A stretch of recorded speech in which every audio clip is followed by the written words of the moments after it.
Hello friends एक नूतन को आपको स्वागत। ये भिडियो में आलोचना करबा +3 सेकंड सेमेस्टर आपण मानकर हिस्ट्री ऑनर्स कोर पेपर 3 अथवा Indian history 2 paper second semester exam 2022 रे आसीतबा लॉन्ग क्वेश्चन रो उत्तर में भिडियो आलोचना करबा। तो यही प्रश्न आपण मानकर सेकंड सेमेस्टर एग्जाम 2024 आसीबार संभावना रे अछि। त्यांकर भिडियो कोन जारे स्किप न करी आरंभ रे शेष पर्यंत देखंतु। तो डेई न करी चलंतु आज भिडियो स्टार्ट करबा। प्रश्न रही जानतु जैन धर्मर मुख्य नीति गुड़िक विश्लेषण कर। जैन धर्मर मुख्य नीति गुड़िक विश्लेषण कर। यह प्रश्नटर उत्तर एवं आम आलोचना करवा। तो जैन धर्मर प्रथम मुख्य नीति अच्छी देखो त्रिरत्न। महावीर जीन जीवन को नीतिमय करने 3टी उपदेश प्रदान करिसेंती, यथा सम्यक ज्ञान, सम्यक चरित्र और सम्यक विश्वास। यही 3टी उपदेश को जैन धर्मर त्रिरत्न बोली कह जाए। तो महावीर जीन जीवन को नीतिमय करने 3टी उपदेश देते। से 3टी उपदेश है सम्यक ज्ञान, सम्यक चरित्र एवं सम्यक विश्वास। यही 3टी उपदेश को जैन धर्मर त्रिरत्न बोली कह जाए। तापर अच्छे द्वितीय नीति हूँ पंचमहाव्रत। पंचमहाव्रत महावीर जीवन को नीतिमय करने 5टी उपदेश प्रदान करते, यथा सत्य, अहिंसा, आस्तेय, अपरिग्रह और ब्रह्मचर्य। प्रथम 4टी उपदेश पार्श्वनाथ प्रदान करता बेले शेष उपदेशटी महावीर प्रदान करथिले। ए 5टी उपदेश को जैन धर्मर पंच महाव्रत बोली कह जाए। तो सत्य, अहिंसा, आस्तेय, अपरिग्रह और ब्रह्मचर्य को जैन धर्मर पंच महाव्रत बोली कह जाए। सत्य, अहिंसा, आस्तेय एवं अपरिग्रह यही 4टी उपदेश देथिले पार्श्वनाथ एवं ब्रह्मचर्य उपदेशटी देथिले महावीर। तो होछि जैन धर्मर पंच महाव्रत। तापरे तांकर तृतीय मुख्य नीति होछि जंतु अजीव तत्व। महावीरंकर अजीव तत्व 5टी उपादान को नहीं गठित, यथा धर्म, अधर्म, काल, आकाश एवं पुद्गल। यही धर्मगतिर धर्म होछि गतिर नियम हिसाब से परिगणित था बेले अधर्म होछि स्थाणुत्व को परिचालित करथिला एवं काल थिला समयर नियंत्रक। तो यही धर्म, अधर्म, काल, आकाश एवं पुद्गल ये 5टी उपादान को नहीं महावीरंकर अजीव तत्व गठित होइछि। तापरे तांकर चतुर्थ मुख्य नीति होछि जंतु कर्मवाद। तो महावीर थिले कर्मवादर प्रवक्ता। ते कर्मवाद उपरे मत देइछंती कि मनुष्य निज कर्म अनुଯାୟୀ बा निजर कार्य अनुଯାୟୀ फल पाई थाए। जेपरी भल कर्म बा भल कार्य कले भल फल एवं खराब कार्य पाई खराब फल पाई थाए।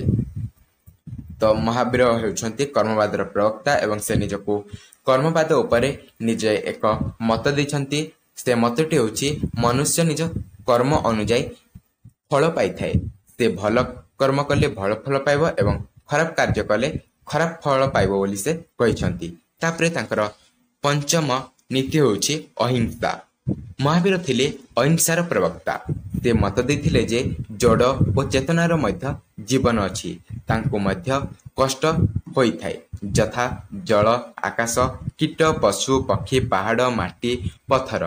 तेणु से जैन धर्मावलंबी मानको पानी पीवा पूर्व छाणी पीवा पाई कहिसंती। लंठन रे कीट माने मरजिबे, तेणु दीपरे खाद्य तैयारी करथिले। संध्या समय से माने रोषे करुनथिले। तो महावीर थिले अहिंसार प्रवक्ता मध्य। ते मत देथिले जे जड़ और चेतनार मध्य जीवन रही अछि, तांको मानको मध्य कष्ट होई थाए। तेणु करी महावीर जैन धर्मावलंबी मानको पानी पीवा पूर्व छाणी पीवा पाई कहिसंती, कारण पानी रे थिबा कीट माने मरजिबे। तेणु करी से पानी पीवा पूर्व छाणी की पीवा पाई कहिसंती एवं लंठन जालिबा समय रे कीट माने सेथिरे पसी मरीजिबे। तेणु करी समाने लंठन मध्य जाउ नथिले एवं समाने संध्या समय रे रोषई कार्य मध्य कर नथिले, कारण कीट माने नियारे मरीजिबे बोली समाने संध्या समय रे रोषई मध्य कर नथिले। तापरे तांकर षष्ठ नीति होछि जंतु स्यादवाद। महावीरंकर जैन दर्शन स्यादवाद उपरे पर्यवसित अटे। कौन से पदार्थ उपरे प्रश्न कले ताहार उत्तर हाँ किंबा ना न होई 7टी उपाय रे उत्तर प्रकाश करि परिबो। यथा प्रथम रहउछि जंतु पदार्थ अछि, द्वितीय रहउछि पदार्थ नाही, तृतीय रहउछि पदार्थ अछि एवं नाही, चतुर्थ रहउछि पदार्थटी अवर्णनीय, पंचम रहउछि पदार्थटी अछि एवं अवर्णनीय, षष्ठ रहउछि पदार्थटी नाही एवं अवर्णनीय एवं सप्तम रहउछि पदार्थटी अछि नाही एवं अवर्णनीय। तो महावीर जीनकर जैन दर्शन स्यादवाद उपरे पर्यवसित अटे। ସେଇ ସ୍ୟାଦବାଦ ହେଉଛି କୌଣସି ପଦାର୍ଥ ଉପରେ ପ୍ରଶ୍ନ କଲେ ସେହି ପଦାର୍ଥର ଉତ୍ତର ଦେବାକୁ ହେଲେ ହଁ କିମ୍ବା ନାଁରେ ନ ହୋଇ 7ଟି ଉପାୟରେ ସେହି ପ୍ରଶ୍ନର ଉତ୍ତର ପ୍ରକାଶ କରାଯାଇପାରିବ। ତ ପ୍ରଥମ ଉପାୟ ହେଉଛି ଧରନ୍ତୁ ପଦାର୍ଥଟି ଅଛି, ଦ୍ୱିତୀୟ ହେଉଛି ପଦାର୍ଥଟି ନାହିଁ, ତୃତୀୟ ହେଉଛି ପଦାର୍ଥଟି ଅଛି ଏବଂ ନାହିଁ, ଚତୁର୍ଥ ହେଉଛି ପଦାର୍ଥଟି ଅବର୍ଣ୍ଣନୀୟ, ପଞ୍ଚମ ହେଉଛି ପଦାର୍ଥଟି ଅଛି ଏବଂ ଅବର୍ଣ୍ଣନୀୟ, ଷଷ୍ଠ ହେଉଛି ପଦାର୍ଥଟି ନାହିଁ ଏବଂ ଅବର୍ଣ୍ଣନୀୟ ଏବଂ ସପ୍ତମ ହେଉଛି ପଦାର୍ଥଟି ଅଛି ନାହିଁ ଏବଂ ଅବର୍ଣ୍ଣନୀୟ। ଏହି 7ଟି ଉପାୟରେ ମଧ୍ୟ ଆପଣମାନେ ଉତ୍ତର ପ୍ରକାଶ କରିପାରିବେ ବୋଲି ସେ କହିଛନ୍ତି। ତାପରେ ତାଙ୍କର ସପ୍ତମ ନୀତି ହେଉଛି ଧରନ୍ତୁ ମୋକ୍ଷ। କର୍ମବନ୍ଧନରୁ ମୁକ୍ତି ହେବାକୁ ମୋକ୍ଷ ବୋଲି କୁହାଯାଏ। ପ୍ରତ୍ୟେକ ବ୍ୟକ୍ତିର ନିଜ କର୍ମ ଅନୁଯାୟୀ ମୋକ୍ଷ ହୋଇଥାଏ। ତ ନିଜର କର୍ମ ଜୀବନରୁ ମୁକ୍ତି ପାଇବାକୁ ମୋକ୍ଷ ବୋଲି କୁହାଯାଇଥାଏ ଏବଂ ପ୍ରତ୍ୟେକ ବ୍ୟକ୍ତିର ମୋକ୍ଷ ପ୍ରାପ୍ତି ନିଜର କର୍ମ ଅନୁସାରେ ହିଁ ହୋଇଥାଏ। ତାପରେ ହେଉଛି ଅଷ୍ଟମ ନୀତି ଈଶ୍ୱରଙ୍କ ଅସ୍ତିତ୍ୱକୁ ଅବମାନନା। ମହାବୀରଙ୍କ ମତ ଅନୁଯାୟୀ ଈଶ୍ୱର ବୋଲି କେହି ନାହାନ୍ତି। ତାଙ୍କ ମତରେ ପରିଚାଳିତ କରୁଥିବା କଥା ମିଥ୍ୟା ବୋଲି କହିଛନ୍ତି। ମହାବୀର କହିଛନ୍ତି ଯେ ଈଶ୍ୱର ବୋଲି ଏ ଦୁନିଆରେ କେହି ନାହାନ୍ତି। ତାଙ୍କ ମତରେ ପରିଚାଳିତ କରୁଥିବା କଥା ମିଥ୍ୟା ବୋଲି ସେ କହିଛନ୍ତି। ତାପରେ ହେଉଛି ତାଙ୍କର ନବମ ନୀତି ଦେଖନ୍ତୁ ବେଦକୁ ଅସ୍ୱୀକାର। ବେଦକୁ ଅସ୍ୱୀକାର। ମହାବୀର ବେଦକୁ ଅସ୍ୱୀକାର କରିଥିଲେ। ସେ ମଧ୍ୟ ବେଦରେ ଲେଖା ହୋଇଥିବା ବିଭିନ୍ନ ତଥ୍ୟକୁ ମିଥ୍ୟା ବୋଲି କହିଛନ୍ତି। ତ ଆମର ବେଦକୁ ମଧ୍ୟ ମହାବୀର ଜିନ ଅସ୍ୱୀକାର କରିଥିଲେ। ବେଦରେ ଯେଉଁ ନୀତି ଗୁଡ଼ିକ ଲେଖା ହୋଇଛି ସେଗୁଡ଼ିକ ସବୁ ମିଛ ବା ମିଥ୍ୟା ବୋଲି ମଧ୍ୟ ସେ କହିଥିଲେ।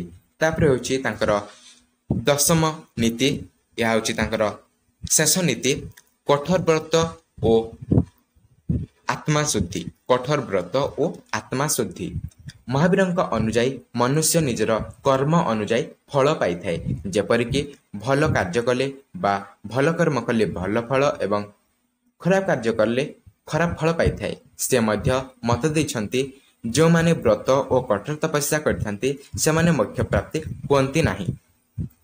ମହାବୀରଙ୍କ କହିବା ଅନୁସାରେ ମନୁଷ୍ୟ ନିଜର କର୍ମ ଅନୁଯାୟୀ ହିଁ ଫଳ ପାଇଥାଏ। ମନୁଷ୍ୟ ଯଦି ଭଲ କର୍ମ କରିବ ତାହେଲେ ସେ ଭଲ ଫଳ ପାଇବ। ଯଦି ସେ କୁକର୍ମ କରିବ ବା ଖରାପ କର୍ମ କରିବ ତାହେଲେ ସେ ଖରାପ ଫଳ ପାଇବ। ଆଉ ମଧ୍ୟ ମହାବୀର ଜିନ ମତ ଦେଇ କହିଛନ୍ତି ଯେ ଯେଉଁମାନେ ବ୍ରତ କରିଥାନ୍ତି ଏବଂ ଉପାସ ରହି କଠୋର ତପସ୍ୟା କରିଥାନ୍ତି ସେମାନେ କେବେ ମୋକ୍ଷ ପ୍ରାପ୍ତି ହୁଅନ୍ତି ନାହିଁ ବୋଲି ମଧ୍ୟ ସେ କହିଛନ୍ତି। ଏହା ଥିଲା ଜୈନ ଧର୍ମର ମୁଖ୍ୟ ନୀତି ଗୁଡ଼ିକ, 10ଟି ମୁଖ୍ୟ ନୀତି। ଏତିକି ଯଦି ଆପଣମାନେ ଲେଖିବେ ଆପଣମାନେ ଫୁଲରୁ ଫୁଲ ମାର୍କ ସ୍କୋର କରିପାରିବେ। ତ ଏହି ପ୍ରଶ୍ନ ଆପଣମାନଙ୍କର ସେକେଣ୍ଡ ସେମିଷ୍ଟାର ଏକ୍ଜାମ 2024 ଆସିବାର ସମ୍ଭାବନାରେ ଅଛି। ତେଣୁକରି ଆପଣମାନେ ଏହି ପ୍ରଶ୍ନର ଉତ୍ତର ପ୍ରିପାରେସନ୍ ହୋଇ ଯାଇଥିବେ। ନହେଲେ ଏହାର 2 ମାର୍କ ବିଶିଷ୍ଟ ଅଥବା 3 ମାର୍କ ବିଶିଷ୍ଟ ପ୍ରଶ୍ନ ମଧ୍ୟ ଆସିବାର ସମ୍ଭାବନା ରହିଛି। ତେଣୁକରି ଆପଣମାନେ ଏହି ନୋଟ୍ ପଢ଼ିକି ହିଁ ଯାଇଥିବେ। ତ ନେକ୍ସଟ ଭିଡ଼ିଓରେ ଆମେ ଆଲୋଚନା କରିବା ଆପଣମାନଙ୍କର କୋର୍ ପେପର 4ରେ ଆସିଥିବା ଲଙ୍ଗ କ୍ୱେଶ୍ଚିନ୍ର ଉତ୍ତର ଗୁଡ଼ିକ ମଧ୍ୟ ଆମେ ଆଲୋଚନା କରିବା ସରଳ ହାତ ଲେଖା ନୋଟ୍ସରୁ, ଯାହାଫଳରେ କି ଆପଣମାନଙ୍କୁ ପଢ଼ିବାରେ ସାହାଯ୍ୟ ହେବ ଏବଂ ମନେ ରଖିବାରେ ମଧ୍ୟ ସାହାଯ୍ୟ ହେବ। ତ ଭିଡ଼ିଓ ଭଲ ଲାଗିଲା ଭିଡ଼ିଓଟେ ଲାଇକ୍ ଦେବେ ଏବଂ ସାଙ୍ଗସାଥିମାନଙ୍କ ସହ ଅଧିକରୁ ଅଧିକ ମାତ୍ରାରେ ସେୟାର କରିବେ।